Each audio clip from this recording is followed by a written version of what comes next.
Crime alert, जुर्म के खिलाफ आवाज।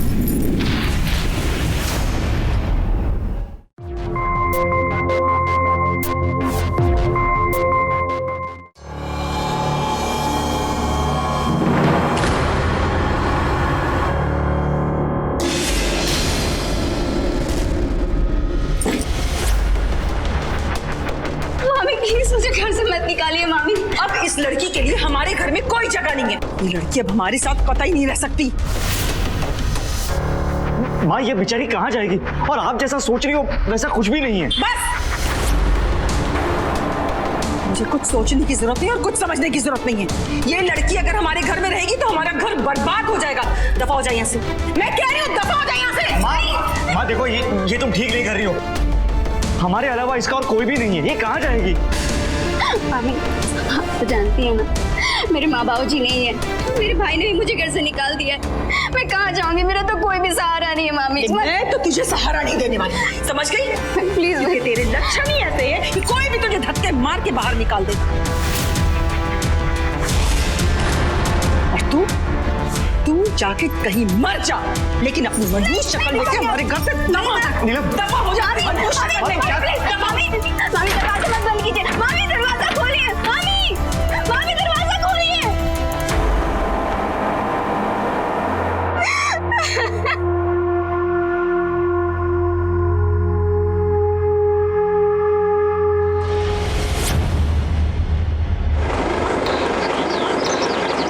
कर्म प्रधान विश्व रचिरा, जो जसु करहि वो तसु फल चाखा। सकल पदार्थ है जगमाही, कर्महीन नर पावत नहीं। अर्थात तुलसीदास जी कहते हैं कि संसार में कर्म ही प्रधान है। जो मनुष्य जैसा कर्म करता है उसे वैसे ही फल की प्राप्ति होती है। हेलो चाची, ले आया तुम्हारी बहू। अब संभालिए अपने होने वाली बहुरिया को। अरे कल्याण हो बेटा, कल्याण। खुश रहो बेटा। ये हमारे चचेरी बुआ की बेटी है, नीलम नाम है इसका। अब अच्छी तरह से आप समझ पूछ लो ताकि अच्छा सा मुहूर्त देखकर अनुराग और इसका ब्याह रच दे।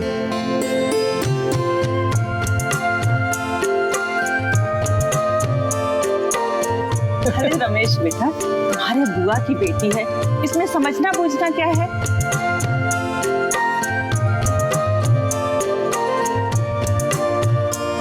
नीलम नाम है तो गुण भी नीलम की तरह निर्मल ही होंगे। अनुराग बेटा, अपनी होने वाली दुल्हन को अपना कमरा तो दिखाओ। जी।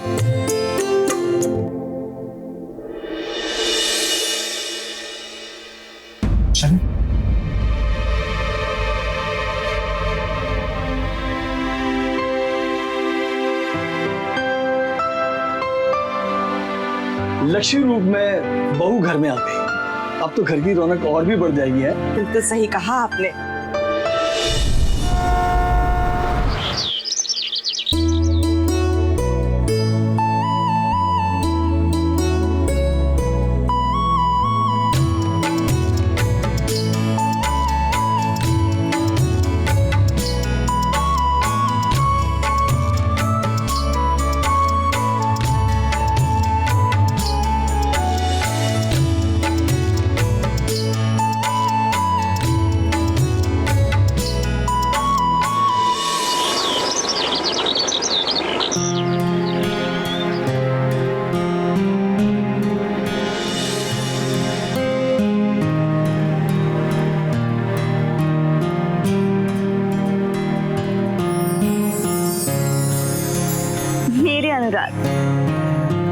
अरे वाह, तुम तो पहचान गई मुझे। कैसे नहीं पहचानती?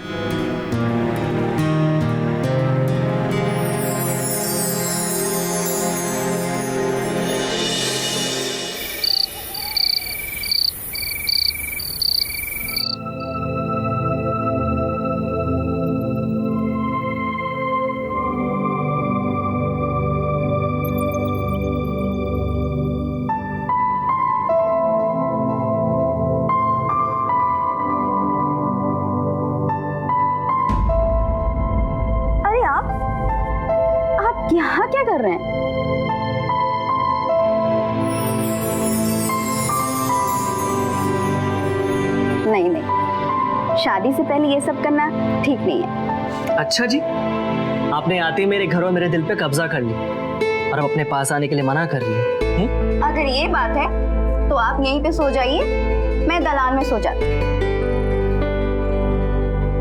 अरे रुको, बैठो। ठीक है बाबा, मान गए कि तुम कलयुग की सती सावित्री हो। तुम यहीं सो, मैं बाहर जाके सोता हूँ। Good night. Good night.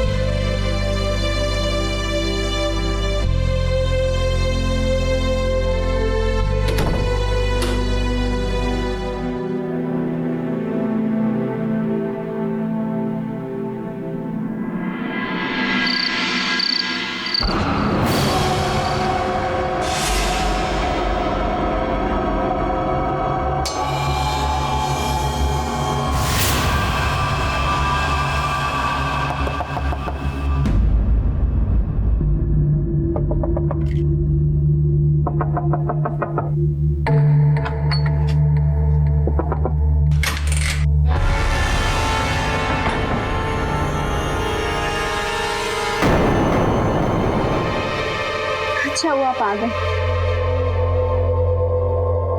Ramesh, तुमने किसी तरह से मेरे सर पे छत का तो इंतजाम कर दिया, पर अगर तुम जल्दी यहाँ से मुझे लेकर नहीं जाओगे तो मैं अनुराग को रोक नहीं पाऊंगी। अभी यही जगह सुरक्षित है। एक तो माँ ने भी तुम्हें बिना वजह घर से निकाल दिया, मैं तुम्हें कहाँ ले जाता? तुम मेरी बात नहीं समझ रहे हो। तुम्हें कैसे समझाऊं? अनुराग दिन पे दिन बावला होता जा रहा है। चिंता मत करो, मैं तुम्हें कहीं बहुत दूर ले चलूंगा, ठीक है? मुझे बहुत डर लग रहा है। मुझे ये लग रहा है कि तुम्हारी जल्दी में बहुत देर ना हो जाए। इतना परेशान क्यों हो रही हो? मैं आते जाते रहूंगा, ठीक है?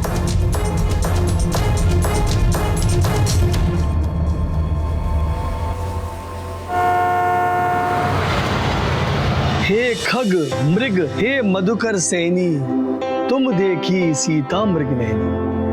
भगवान श्री राम व्याकुल होकर वन में विचर रहे हैं, माता सीता को ढूंढ रहे हैं। नदी, तालाब, पेड़ पौधे, पशु पक्षी सबसे पूछ रहे हैं।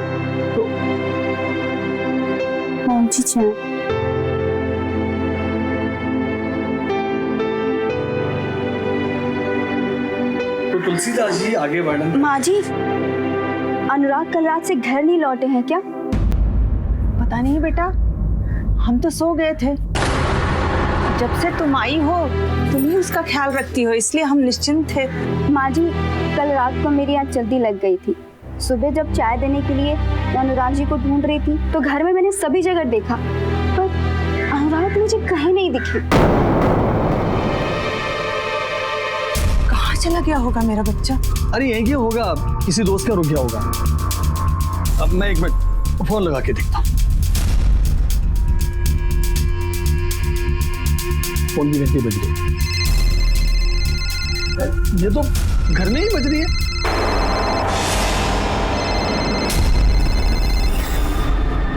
जी, ये तो अनुराग का ही फोन है। बेवकूफ कहीं का फोन भी घर में छोड़ गया। कहीं ऐसा तो नहीं कि अभिजीत के घर गया हो? कल वैसे भी बड़े भाई का बड़ा पक्ष ले रहा था, शायद वही हो। फोन कीजिए ना। अभिजीत मेरा फोन उठाएगा क्या? मैं उसे घर जाकर देख कर आता हूँ।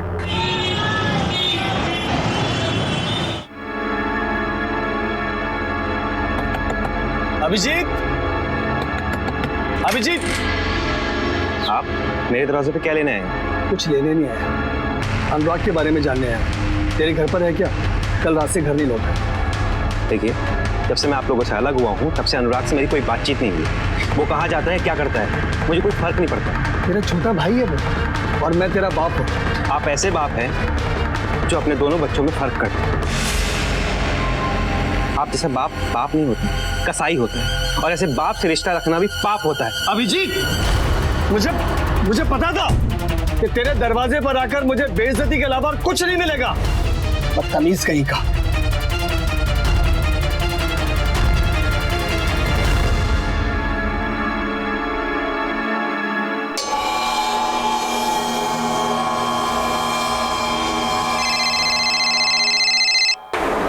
अनुराग चाचा? हाँ चाचा प्रणाम। खुश रहो बेटा। बेटा अनुराग तुम्हारे घर पर है क्या? अनुराग यहाँ नहीं तो क्यों? अरे बेटा कल रात से घर से निकला और वापस नहीं लौटा अभी तक, और अभिजीत के घर पर भी नहीं है वो। चाचा आज तो फैक्ट्री भी बंद है, संडे है ना। अरे यही तो चिंता की बात है बेटा, बेवजह वो कहीं जाता नहीं है और फोन भी अपना घर छोड़ गया। चाचा आप चिंता मत कीजिए, मैं पता करता हूँ, ठीक है? ठीक है बेटा।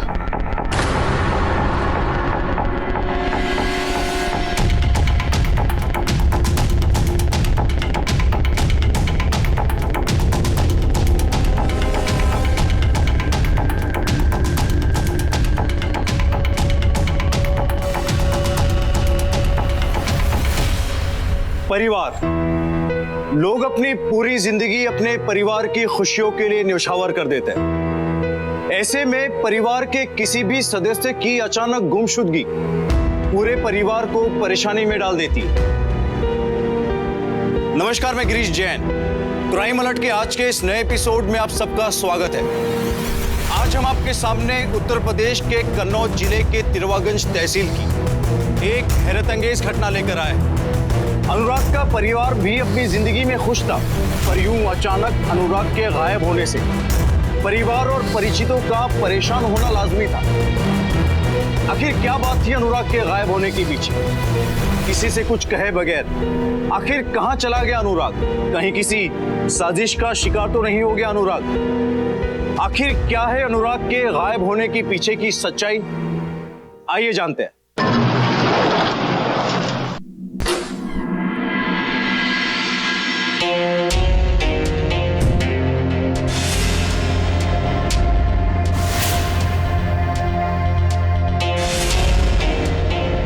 जी कहिए। सर मेरा छोटा बेटा अनुराग कहीं भी नहीं मिल रहा है। हमने उसे चारों तरफ ढूंढ लिया है, लेकिन कहीं भी नहीं मिला साहब। साहब उसे जल्द से जल्द ढूंढ निकालिए आप। घर में किसी से कोई कहा सुनी हो इसकी?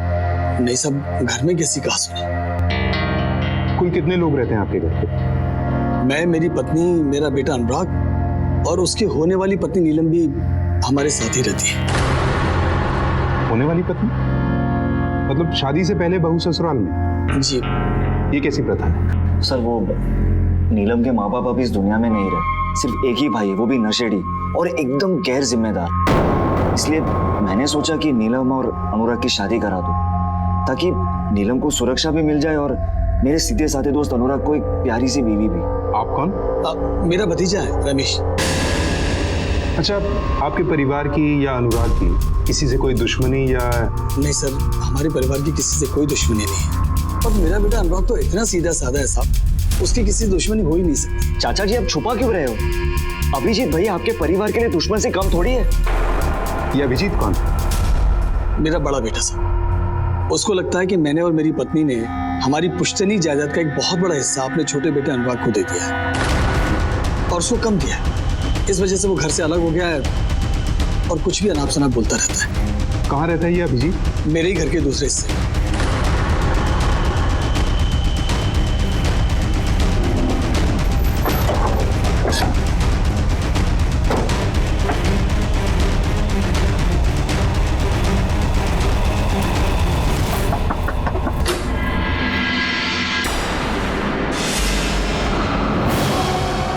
क्या आप बता सकते हैं कि आपका भाई अनुराग कहाँ है? सर अनुराग कहाँ है हमें नहीं पता और नहीं हम जानना चाहते। दिखता बहुत भोला है और है एक नंबर का जालसाज। बाबूजी को बहला फुसलाकर आधे से ज्यादा जेवरात और नकदी अपने नाम कर दी और हम लोगों को कंगाल कर दिया। इसीलिए तुमने उसे गायब कर दिया। अब सीधे तरीके से बता दो कि अनुराग कहाँ है, वरना ये सौदा तुम्हें महंगा पड़ जाएगा। सर आप तो मालिक हैं, आप जो चाहें इल्जाम लगा सकते हैं, बट हम लोगों ने ऐसा कुछ नहीं किया। हर गुनाहगार शुरुआत में ऐसे ही बोलता है, लेकिन याद रखना गुनाहगार कितना भी शातिर क्यों ना हो, लेकिन अपराध ज्यादा दिन तक छुपा नहीं रह सकता।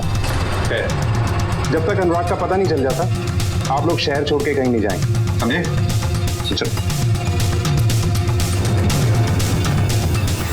सर इससे तो कुछ भी नहीं पता चला। गोरख से मिलते हैं, शायद वहां से कोई सुराग हाथ लगे।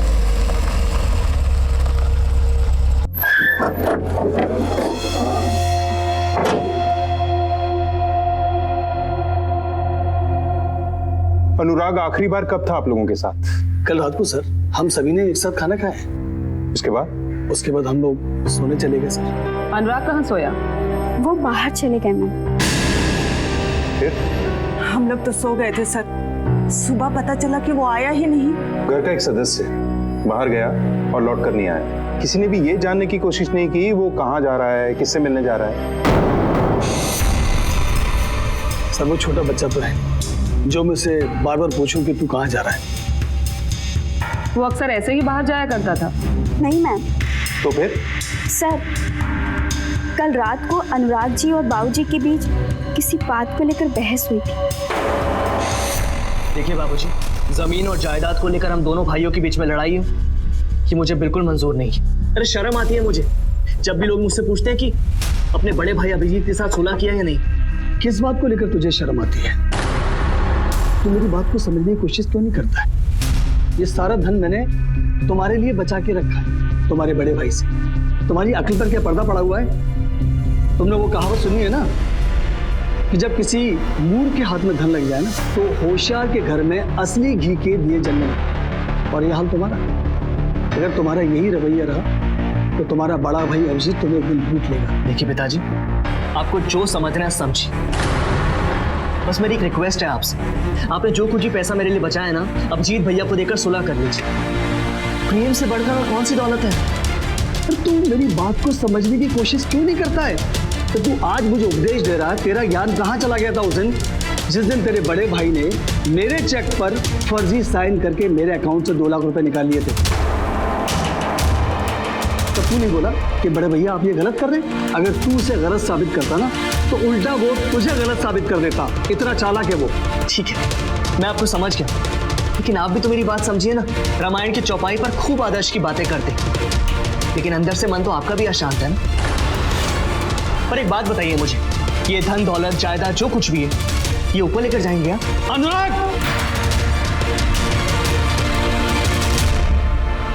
अरे अनुराग बेटा, खाना तो खा ले। हमें ऐसा लगा सर कि अनुराग जी का गुस्सा शांत हो जाएगा तो वापस आ जाएंगे, और हम सब सोने चले गए। फिर मैं सुबह उठ के घर में उनको चाय देने गई, पर वो हमें कहीं नहीं दिखे।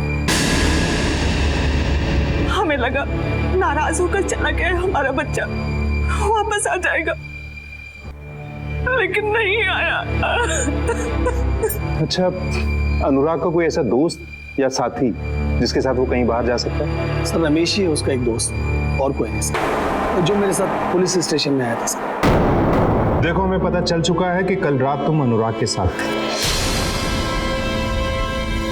अब अपने मुंह से उगल दो कि उसके बाद क्या? हाँ सर, कल शाम को फैक्ट्री से निकलने के बाद हम दोनों खाने पीने के लिए ठेके पर बैठे थे। तो अनुराग भाई, नीलम कैसी लगी? बहुत अच्छी है यार, और सारा का सारा श्रेय तुम्हें जाता है जो तुम इतनी अच्छी लड़की ढूंढ के लाए। पता है, पहले हफ्ते से घर की भागदौड़ संभाल ली। मेरा तो ध्यान रखती रखती है, साथ में माँ बाबूजी का भी। क्या बात है, तो फिर शादी कब करनी है? हम तो तैयार बैठे हैं। पर यार बहुत सीधी शादी है, जब भी उसके करीब जाने की कोशिश करता हूँ ना तो मना कर देती है, शादी के बाद, शादी के बाद। हाँ, अनुराग भाई थोड़ा सब्र कर लो, बस एक बार शादी हो जाने दो। अरे फिर कोई लड़की शादी के बाद अपने पति को रोकती है क्या? है? नहीं यार, अब सब्र नहीं होता। आज तो मैं किसी भी हालत में नीलम के करीब जाके रहूंगा। वो क्या है ना कि आज हमारा मिजाज थोड़ा रोमानी है। Cheers. हाँ, cheers. उसके बाद मैं अनुराग को उसके घर के बाहर छोड़ा और अपने घर चला गया। अच्छा, नीलम के भाई को ये पता था कि तुम अनुराग से उसका रिश्ता कर रहे हो? जी सर, मैंने उसके भाई को बताया था, पर उसका भाई एक नंबर का नशेड़ी है। उसने नीलम को भी घर से बाहर निकाल दिया। सर, नीलम मेरे चचेरे बुआ की बेटी है, इसलिए मैंने सोचा कि एक भोली भाली लड़की का घर बस जाए, इसलिए मैंने अनुराग से रिश्ता तय करने की कोशिश की। क्या अनुराग को ये रिश्ता मंजूर था? हाँ हाँ बिल्कुल, वो तो ये रिश्ते को लेकर बहुत ही खुश था। ठीक है, अभी तुम जा सकते हो, लेकिन जरूरत पड़ी तो दोबारा बुलाएंगे। Okay sir. ये अनुराग अचानक कहाँ गायब हो गया बिना किसी को कुछ बताए?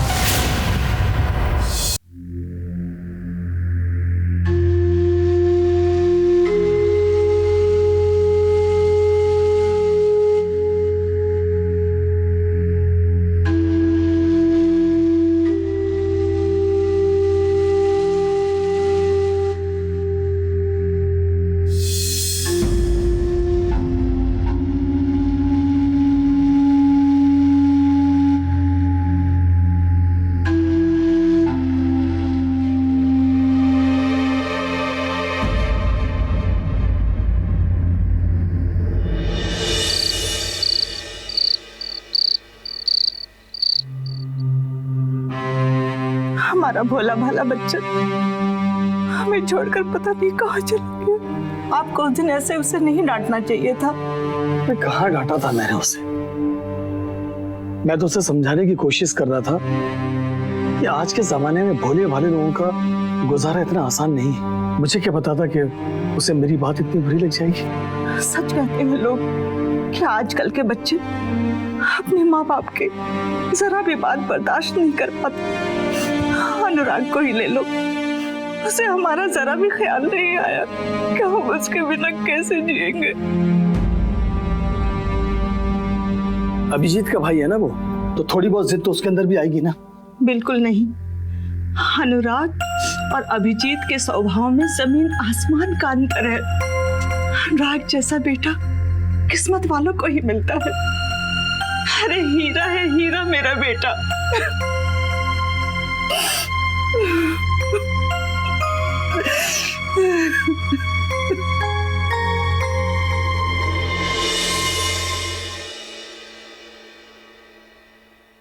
सर जिले के जिस पुलिस स्टेशन में हमने अनुराग की फोटो भेजी थी, दोबारा पूछताछ की है, पर अभी तक कोई सुराग नहीं मिला है। 1 हफ्ते से ज्यादा हो गया अनुराग को लापता हुए। समझ में नहीं आता उसे आसमान खा गया या जमीन निकल गई। सर अभिजीत पे सख्ती करनी चाहिए, उसके अलावा कोई सस्पेक्ट दिखता नहीं है। मुझे लगता है कि इस मसले का हल इस मसले की जड़ में है। हमें नीलम से एक बार फिर से पूछताछ करनी चाहिए। हो सकता है अकेले में कुछ ऐसा बताए जो अनुराग के माँ बाप के सामने ना बोल पा रही है। Yes sir. उस रात अनुराग के घर से निकलने के बाद क्या कोई और भी घर से बाहर गया था? पता नहीं सर। मैं तो बाबूजी और उनकी बहस को लेकर इतना सहम गई थी कि उस रात मैंने खाना भी नहीं खाया और फिर मैं कमरे में चली गई, और कब मेरी आंख लगी मुझे पता नहीं चला सर। इसका मतलब तुम्हें यह भी नहीं पता होगा कि उस रात अनुराग घर वापस आया भी था या नहीं? जब तक मैं जगी थी सर तब तक तो वापस नहीं आए थे। अच्छा, अनुराग के साथ तुम्हारे संबंध कैसे थे? सर हमारी शादी तो नहीं हुई थी, लेकिन हम पति पत्नी की तरह रह रहे थे।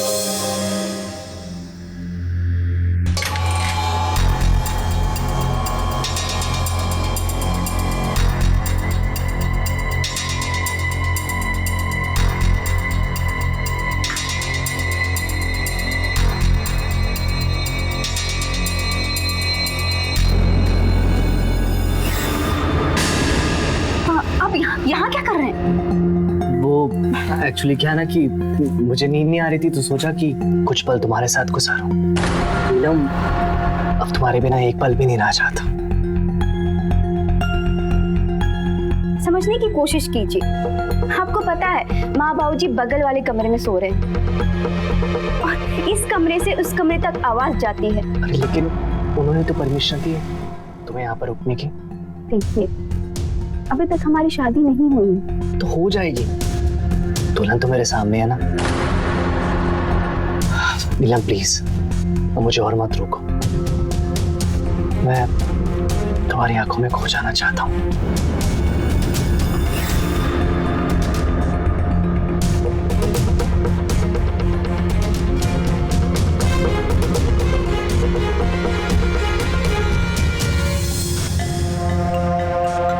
मेरी तो किस्मत ही फूटी है। मेरे अपने मुझसे बिछड़ ही जाते हैं।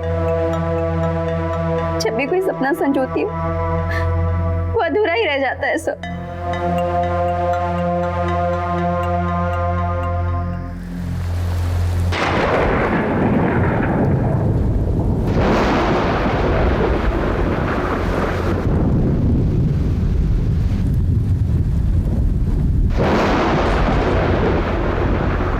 नैना, नैना देखो कितनी बरसात हो रही है। हे भगवान, बिजली कड़क रही है। मैं तो कपड़े बाहर ही भूल गई। अरे चल चल चल निकल। चल चल चल चल चल चल। अरे नैना, कमरे में हे भगवान, इतना पानी। अरे ये मिट्टी का पानी निकालना पड़ेगा नैना, वरना पूरे घर में घुस जाएगा ये पानी।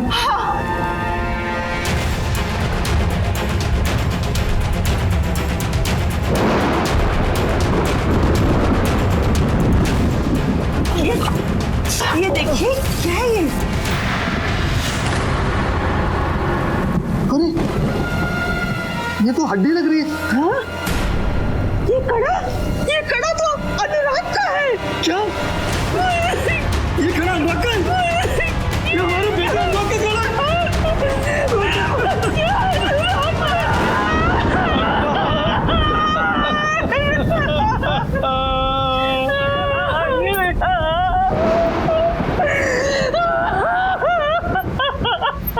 Hello, police station.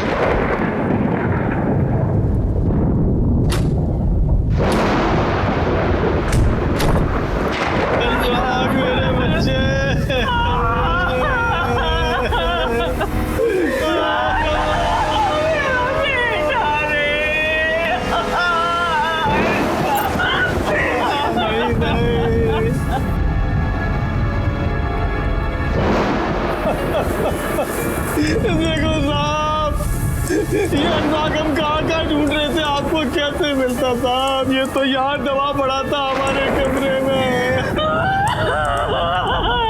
किसने दफन किया इसको साहब, किसने किया?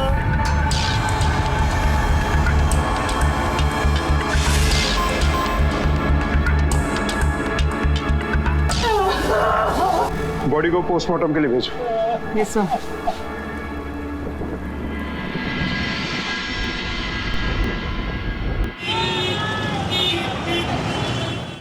सर। सर ये रही अनुराग की पोस्टमार्टम रिपोर्ट। सर रिपोर्ट के अनुसार अनुराग की मौत गला दबाने से हुई है और उसके बाद उसे गाड़ दिया गया है। गाड़ने के बाद उस पर नमक छिड़का गया है ताकि बॉडी से स्मेल ना आ सके और बॉडी जल्दी गल जाए। अनुराग का गला दबाकर उसे मारा गया, फिर उसी के कमरे में गड्ढा खोदकर उसे गाड़ दिया गया। ये काम कोई बाहर से आके नहीं कर सकता। अनुराग का खूनी उसी घर में। सर मुझे तो अभिजीत पे डाउट है क्योंकि वो बगल वाले घर में ही रहता है और बड़ी आसानी से आंगन के जरिए अनुराग के कमरे तक पहुंच सकता है और दोनों में बनती भी नहीं थी। लेकिन गड्ढा खोदना फिर उसमें एक लाश को गाड़ना किसी एक आदमी के बस का काम नहीं हो सकता। हो ना हो इसमें कोई दूसरा घर वाला जरूर शामिल है। सर लेकिन घर वालों के पास अनुराग को मारने की कोई वजह नहीं है और अगर ऐसा होता तो हमें लाश के बारे में पता नहीं चलने देते। लेकिन हमें बात तो करनी पड़ेगी। तुम अभिजीत से पूछताछ करो, मैं गोरख से मिलता हूं।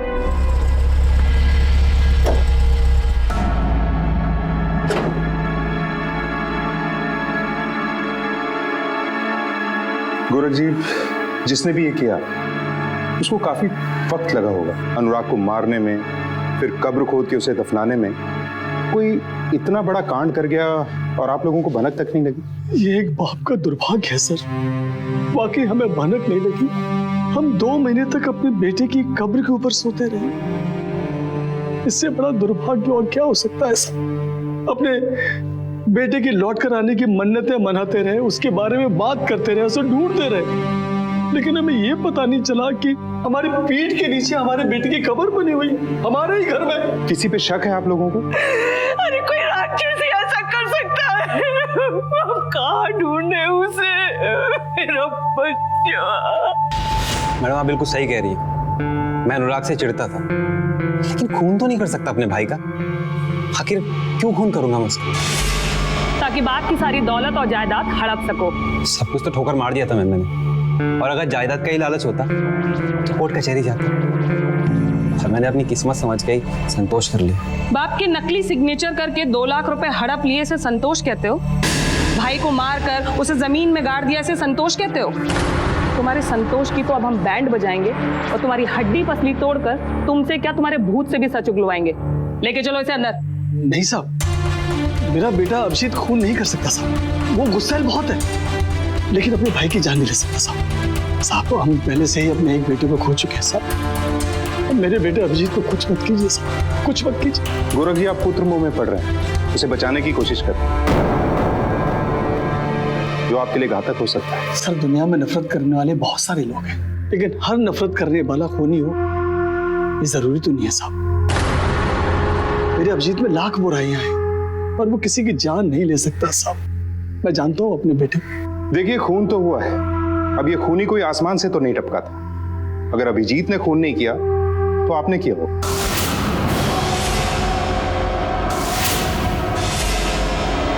साहब कानून की किताब में अगर शक की बुनियाद पर सजा देना लिखा है तो मुझे हर सजा मंजूर है। अनुराग के घर में किस किस का आना जाना है? रमेश का, उसका दोस्त, और रमेश की माँ दुर्गा चाची। वो माँ से मिलने आती है। बहुत जल्द रोने वाली औरत है। उन्होंने अपने पति को ही कहीं गायब कर दिया। और मैडम मुझे लगता है कि किसी भूत प्रेत से अनुराग का गला दबवा दिया। ठीक है तुम जा सकते हो।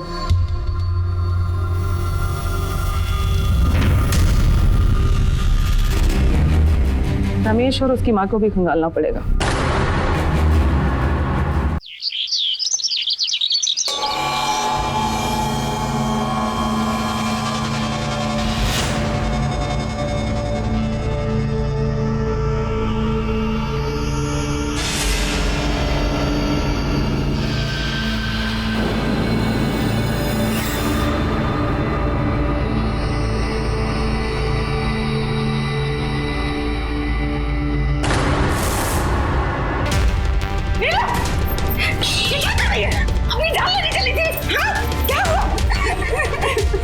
क्या हुआ नैना?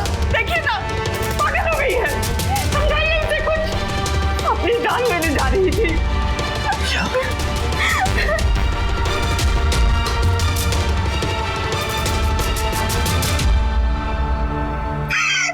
जब अनुराग जी ही नहीं रहे तो मैं जीकर क्या करूंगी?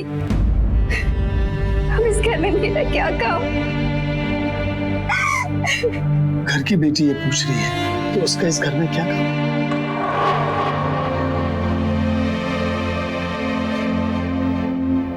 हाँ बेटा, अब तो इस घर की बहू नहीं, हमारी बेटी है।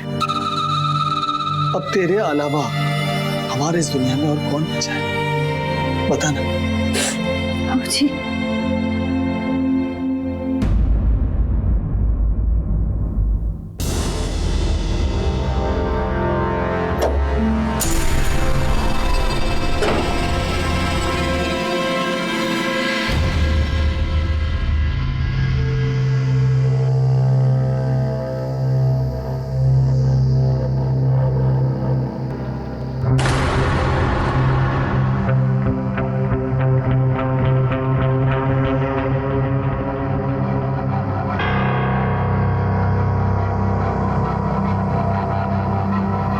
जी कहिए। रमेश की माँ है आप? जी कहाँ है रमेश? जी, वो तो 2 दिन से फैक्ट्री से वापस नहीं आया। हाँ, उसका फोन आया था कि वो 2 दिन ओवर टाइम करने वाला है। गोरख जी के यहाँ बहुत आना जाना है ना आपका? जी, 6 महीने पहले था, अब नहीं जाती। क्यों? क्योंकि अभिजीत का घर रास्ते में पड़ता है और अभिजीत को ये लगता है कि मैं उसके खिलाफ उसकी माँ को भड़काती हूँ, इसलिए वो हमें आते जाते भला बुरा कहते। तो मैंने वहां जाना ही छोड़ दिया। आपका बेटा रमेश नीलम का रिश्ता लेके गया था अनुराग के लिए। ये नीलम कैसी लड़की है? इसका मतलब नीलम घर नहीं गई थी और आज भी उन दोनों का चक्कर है।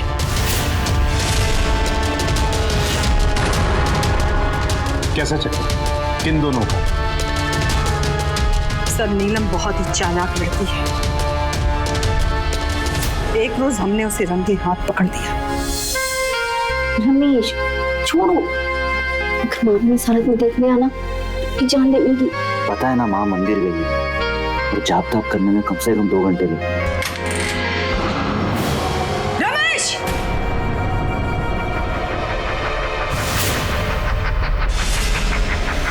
अरे नामुरादो, तुम दोनों के अंदर आग इतना भड़क चुका है कि आपस में तुम दोनों ये भूल गए कि भाई बहन हो। अरे हो क्या गया है तुम दोनों को? दिमाग में भूसा भर गया है क्या? हाँ? तो मेरे पीठ पीछे ये गुल खिला रहे थे तुम तो। और तू यहाँ इसीलिए आई थी? यही सब करने के लिए आई थी तू? बोल।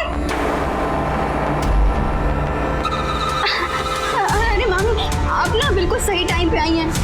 आप घर में नहीं थी तो रमेश मौके का फायदा उठाकर सब गलत करने की कोशिश कर रहा था। ए लड़की, नाटक बंद कर अपना, समझी? ये नाटक कहीं और दिखाना। अब तो इस घर में नहीं रह सकती। और फिर मैंने उसे सामान सहित धक्के मार के घर से बाहर निकाला और मैंने सोचा कि रमेश उसे स्टेशन छोड़ के आएगा, लेकिन नहीं, उन दोनों ने मिलकर हमारी आंखों में धूल झोंका। इससे भी बड़ा खेल खेला उन दोनों ने, लेकिन अब उनके इस खेल के खत्म होने का वक्त आ गया। ये जो रमेश फैक्ट्री में ओवर टाइम की बात करता है ना, दरअसल बात कुछ और ही है। कविता, सर रमेश और नीलम दोनों के कॉल रिकॉर्ड्स निकलवाओ और उनकी कॉल को सर्विलांस पे डालो। देखते हैं कहाँ जाते हैं ये। चलो।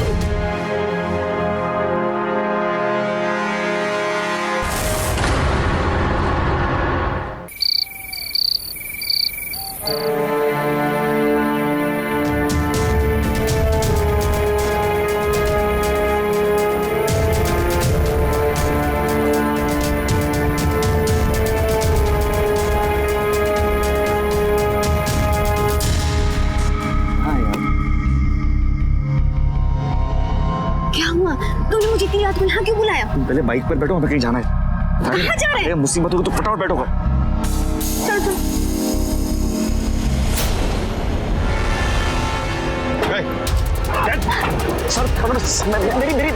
सर मेरी बात सुनो सर। चलो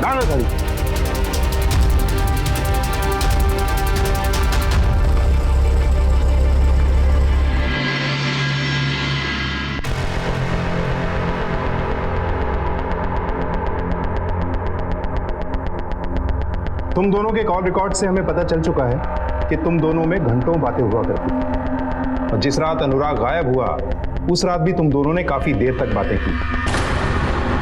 उस रात रमेश तुम्हारा फोन अनुराग के घर के पास ही ट्रेस हुआ है। रमेश, तुम्हारी सारी चालाकी के चीथड़े उड़ चुके हैं। अब तुम दोनों अपने मुंह से सच सच उगल दो कि कब कब और क्या क्या खेल खेला है तुम दोनों। सर हम लोग सच कह रहे हैं कि हमने कुछ नहीं किया है। सर हमारी बात, मैं सब सच बता दूं। सर मैं और नीलम एक दूसरे से प्यार करते हैं, लेकिन मेरी माँ को ये रिश्ता मंजूर नहीं था। उसने नीलम को भी घर से बाहर निकाल दिया। अब मुझे समझ में नहीं आ रहा था कि मैं क्या करूं और नीलम को कहाँ ले जाऊं। और आप ही बताइए ना सर, मैं कहाँ जाती? मेरे भाई ने भी मुझे घर से बाहर निकाल दिया है। इसलिए मुझे एक आइडिया सूझा कि अनुराग और नीलम का रिश्ता करा दो, ताकि कम से कम नीलम मेरी नजरों के सामने तो रहेगी। सर हमने प्लान भी कर लिया था, बस सही मौके का इंतजार कर रहे थे और हम दोनों भागकर शादी करने वाले थे। हाँ ये सब करते, लेकिन उससे पहले तो अनुराग ही गायब हो गया था। गायब नहीं हुआ था, तुम दोनों ने उसे मार दिया है। नहीं मैम, मैंने ऐसा कुछ भी नहीं किया है। मैं तो बस उस रमेश के चक्कर में फंस गई। हाँ सारा कसूर तो मेरा है ना कि उस रात को मैं तुम्हें मिस कर रहा था, इसलिए तुम्हें मिला अनुराग के घर आता।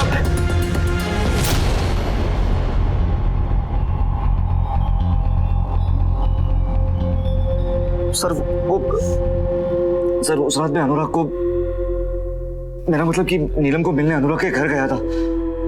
पता चला कि अनुराग गुस्से में कहीं बाहर चले गया और मैं तुम्हारे बिना नहीं जी सकता नीलम। तुम्हारी आदत पड़ चुकी है मुझे। I love you, Neelam. I love you too। ये सब क्या है? रमेश, नीलम, तुम दोनों ने बेवकूफ बनाया मुझे, मेरी भावनाओं के साथ खिलवाड़ किया, इतना बड़ा धोखा दिया। नहीं अनुराग, मेरी बात सुन। वो नीलम और मैं खाली क्या सुनो? नीलम, क्या है सब? हाँ?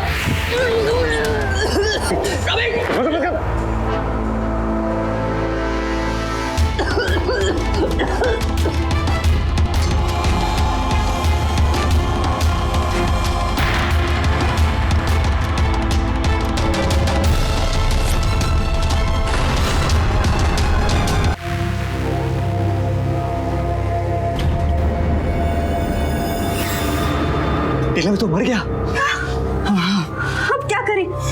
चलो चलो हम यहाँ से भाग चलते हैं। अरे तू पागल हो गई? अब पुलिस पकड़ लेगी हमें इसकी लाश को ठिकाने लगाने होगा। यहाँ कैसे हम ठिकाने लगाएंगे?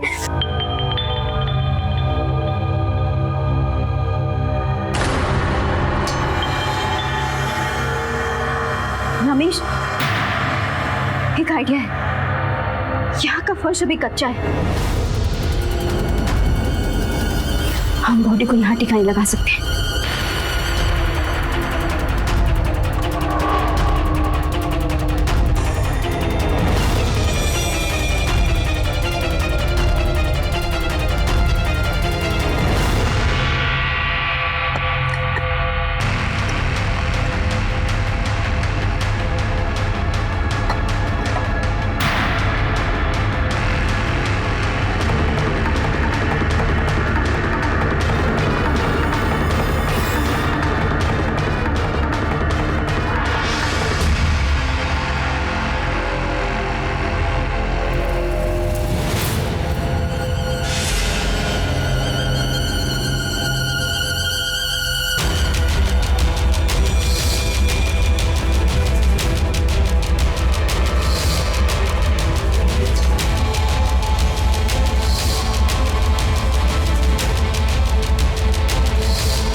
और उसके बाद हम दोनों के बीच में।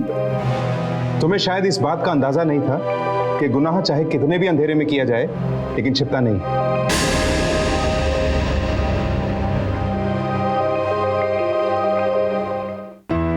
जिंदगी में गलत कदम उठाने से पहले ये अच्छे से समझ ले कि झूठ और फरेब का पर्दाफाश एक ना एक दिन अवश्य होता है। इसलिए जिंदगी में जब भी कोई निर्णय ले तो साहस से समाज का सामना करके ले, ना कि जालसाजी करके। अनुराग के खून के जुर्म में रमेश को जेल हो गई और उसका साथ देने के गुनाह में नीलम भी सलाखों के पीछे पहुंच गई।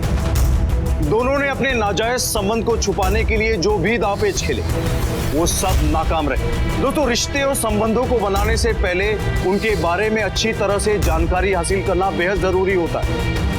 अनुराग और उसके माता पिता ने रमेश पर आंख मूंद कर भरोसा कर एक अनजान लड़की को अपने घर पनाह दी और जिसकी कीमत अनुराग को अपनी जान देकर चुकानी पड़ी। दोस्तों, इसलिए किसी पर तुरंत भरोसा करने से पहले हर स्तर से उसकी जांच पड़ताल करें। इसी के साथ मैं गिरीश जैन क्राइम अलर्ट के इस एपिसोड में आपसे विदा लेता हूं। फिर मिलूंगा ऐसे ही किसी अपराध से अलर्ट कराती एक नई कहानी के साथ। तब तक be alert, be safe. Crime alert, जुर्म के खिलाफ आवाज।